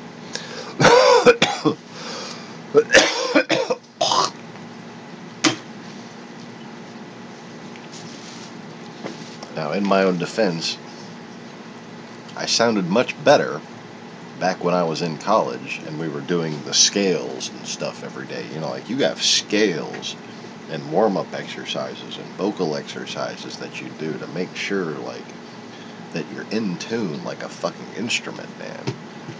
And those people that you see, you think being a professional singer is easy? Ooh, it is not.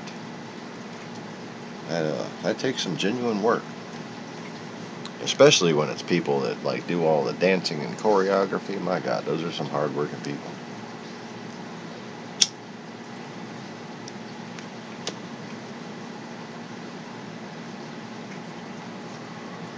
And I'm not talking the ones that make a big album and then fucking, fuck off and whatever.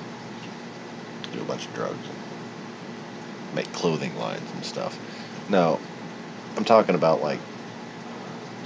musical theater people, actual performers, and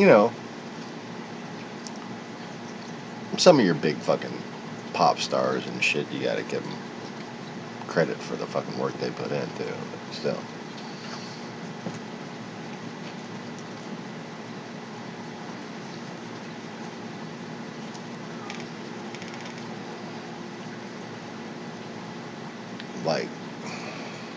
Good example, that soprano, that professional soprano that came and sang at my college choir performance. I don't know if y'all remember that, but I had uploaded it a while back.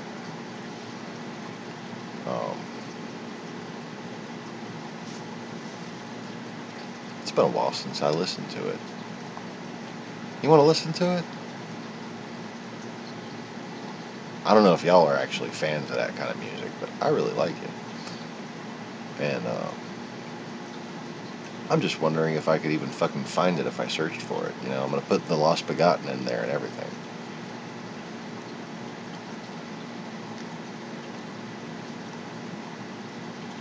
But the soprano that we had was, well, she was something else, wasn't she? And I think she got paid $500 for that one performance, right? And you might think that's shitty. That's that's like a Clinton speech or something, really? You just go someplace and you get $500 for a fucking couple hours of work. But man, you don't just have a voice like that. You know? The talent is there, you know, like from when they're young, and they practice and they develop it and they put work into it, you know, when they're young on a play basis, okay, on a fun basis. But to maintain a voice like that and to progress to the point of that level of skill, there is a lot of tedious, repetitive fucking work that you have to do to your voice. And of course you have to learn how to fucking read music, and that's no easy task.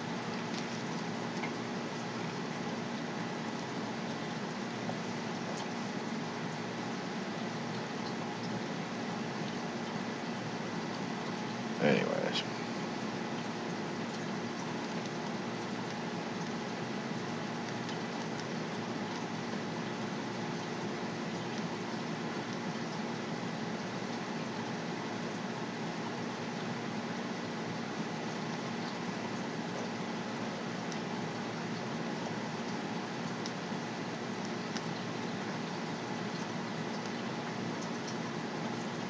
Oh, it showed up.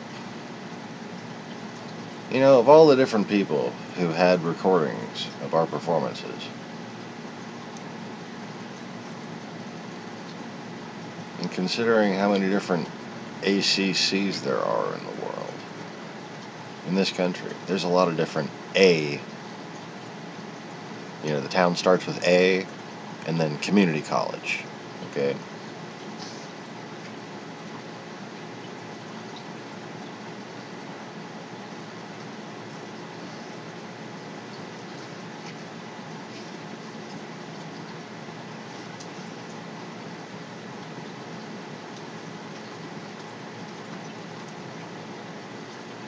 What's interesting is that there's virtually no reason why my performance should have shown up first.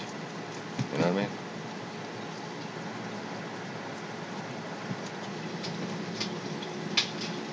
Rice Krispies. Ooh. Simply made. Ooh. So you It's can an make ad.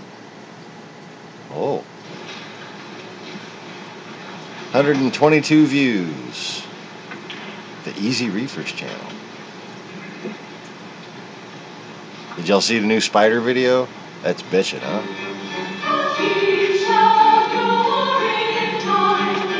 Look at how young I was. Same fucking beard. Holy shit. Look, that's where this started, see? Look, that's how long ago it was.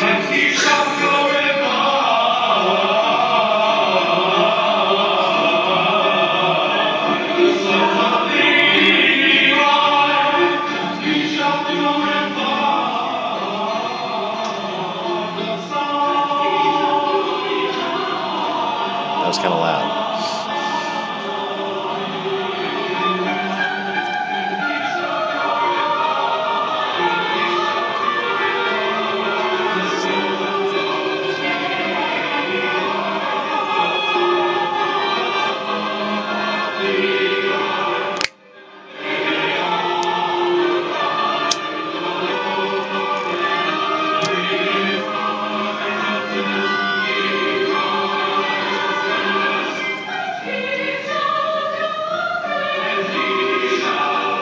Is the sound coming through okay?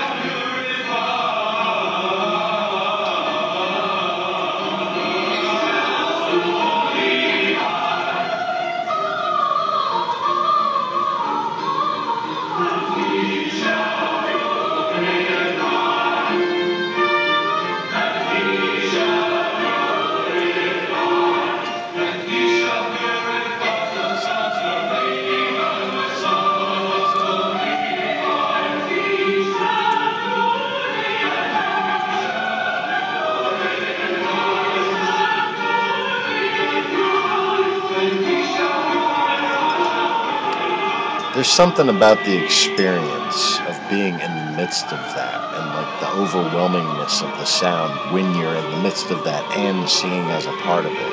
It's a really very profound experience. If you haven't sang in a choir, I highly recommend it. If you're at all capable of singing, go and sing in a choir.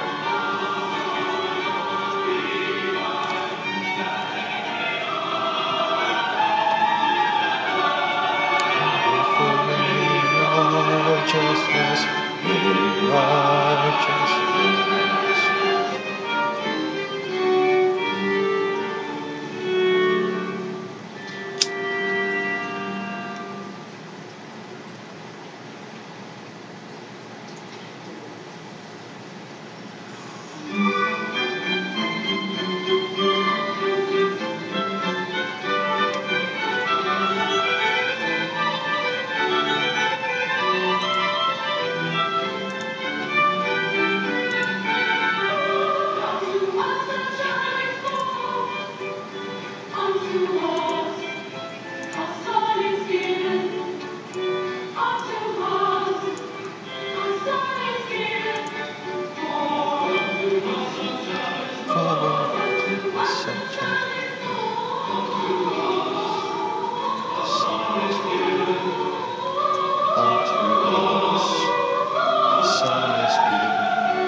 Child is born.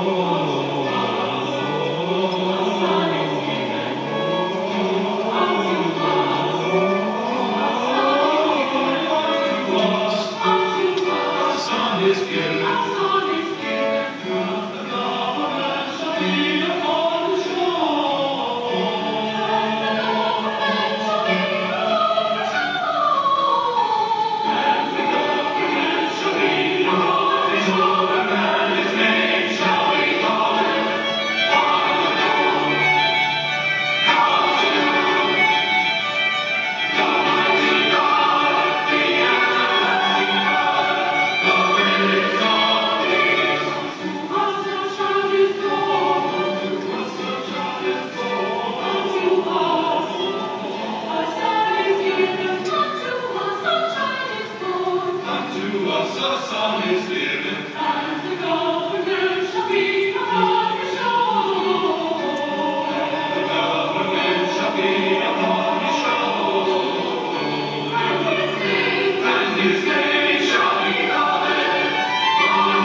Sound isn't bad for a little country community college.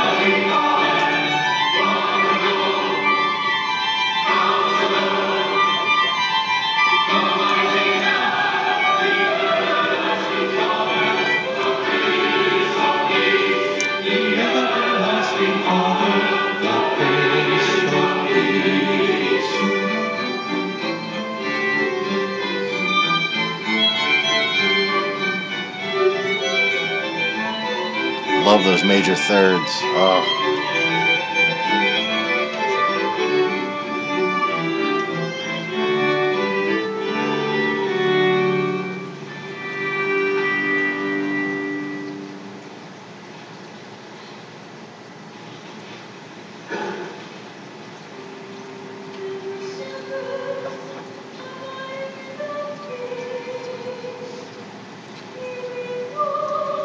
Devon. Girl just happened to be from Australia.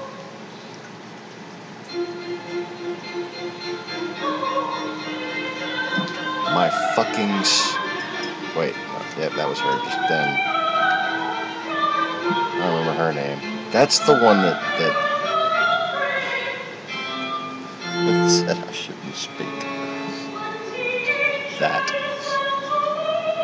That noise right there is my ex-stepmom.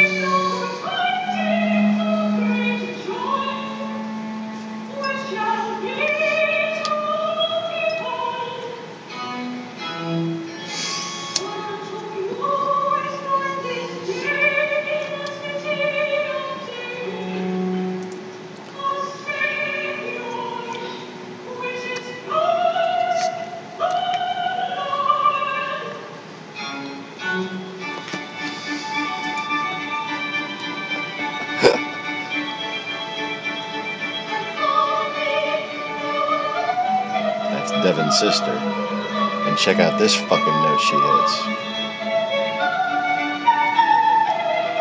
Oh.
Now this is impressive.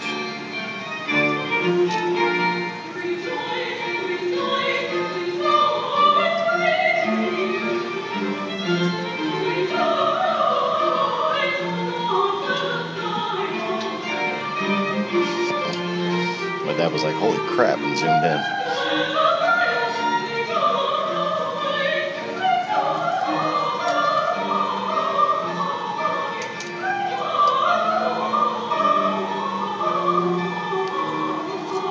What sounds like vibrato is actually written in as 128th notes.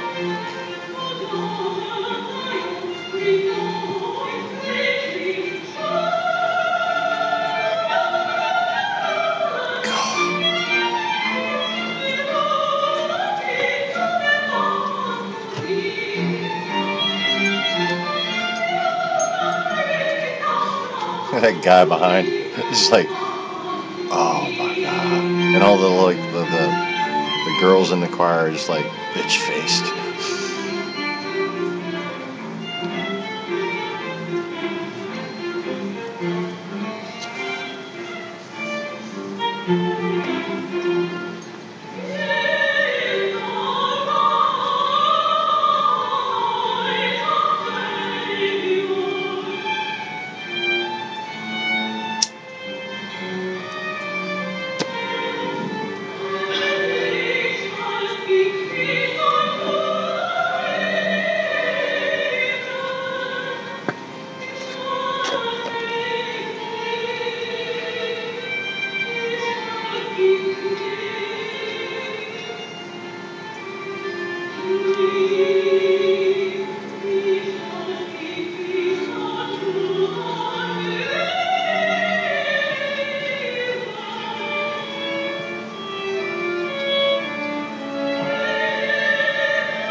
I'm just like, I can't look away.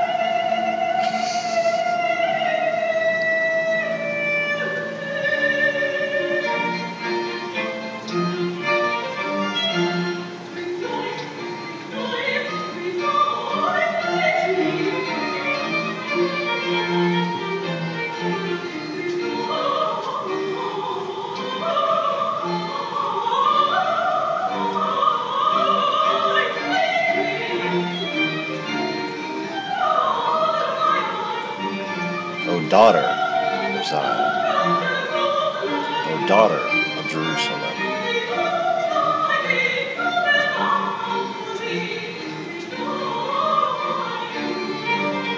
The fucking voice on this girl. Oh my god.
Okay.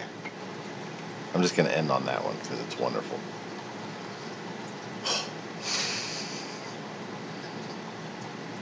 Like, surely that is some sort of a bird, not a human being. Like, it's got to have feathers somewhere.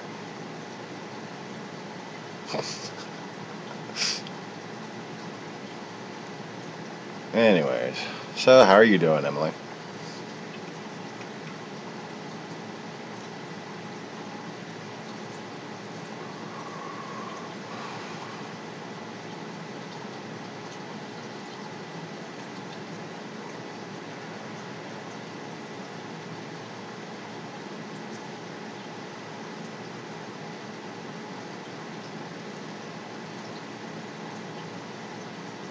Dropping like flies.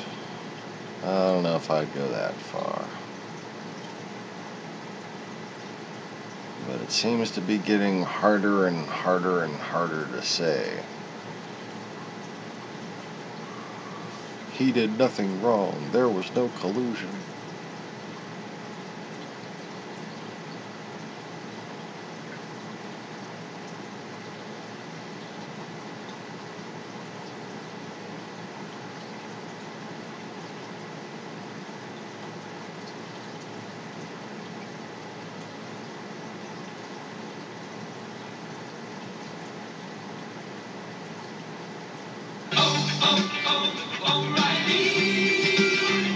Auto Parts.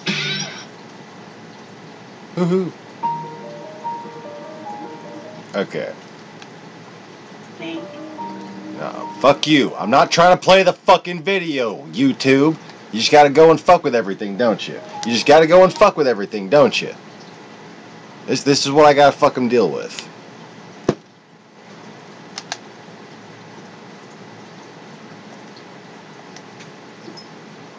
Oh, and you're just gonna replay it again. I'm not clicking fucking play, it's just fucking playing it by its fucking self.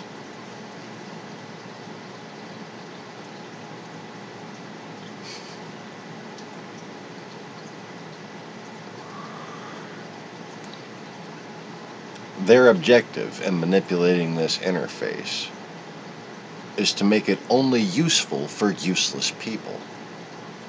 So if you're actually interested in, informing yourself, or God forbid, analyzing anything that you've seen, they make it as difficult as possible. Also makes it difficult to watch YouTube with a friend. Here, I want you to see this. Let me put it to that part.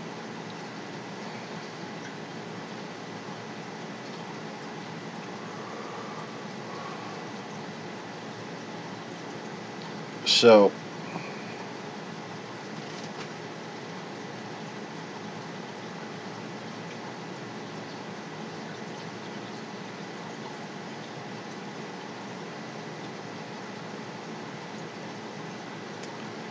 this is more of the fucking fake text message thing.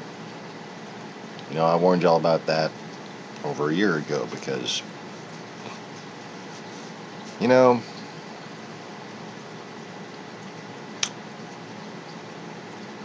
it seems to me like people are acting like they're having conversations with me that I'm not even fucking having with them. And even my wife wound up getting a text message from me that I did not fucking write.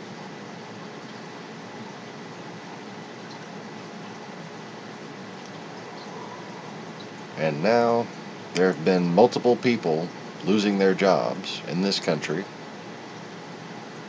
because of the ongoing terrorist attack by the Russian Federation that is now being enabled and assisted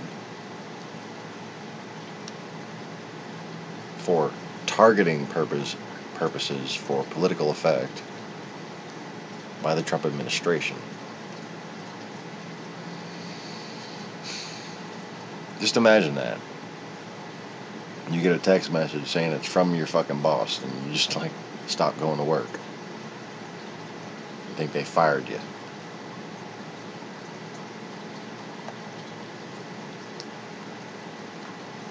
Better yet, how about with Kira's boss?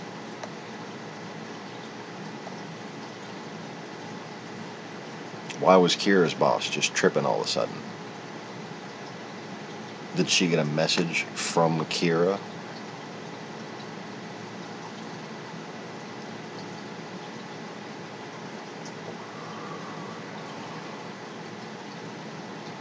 Better yet, did they send a message to the assistant that worked there,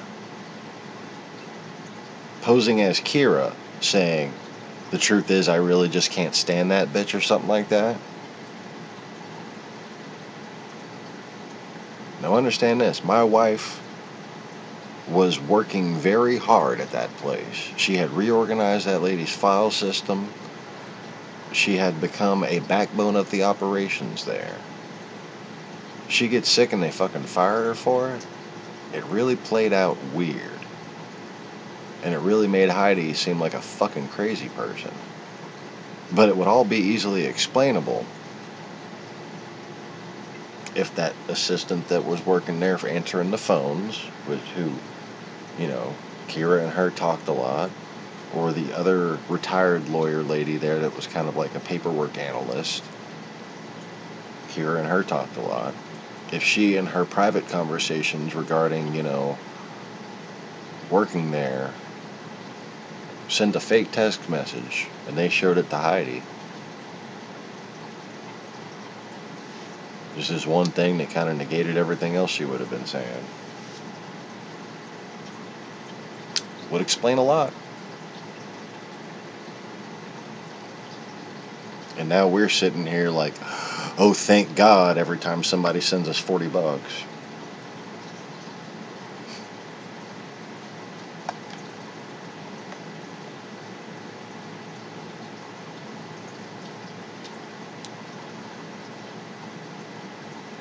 And that was the first time I saw an ad on one of my videos for the past several, maybe dozen times I've played a video of mine. And it seems like people are getting ads for, you know, posts about shootings and fucking terrorism and shit like that. I've seen ads on stuff like that, but the Easy Reefers channel, oh, that's extreme content, right?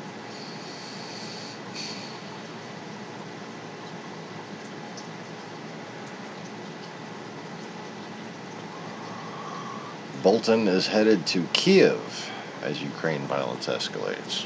Well, nice for him. Let's see how this plays out, shall we? But for now, I gotta go ahead and let y'all go, because I gots to go. Thanks for hanging out and chatting, as always, and don't forget to click that like button, make sure you're subscribed, etc. And share this video to whoever you might find thinks it would be useful. I think I kept the crazy talk to a minimum this go around. Bye-bye now.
No, I know I'm walking out that door the way it's treated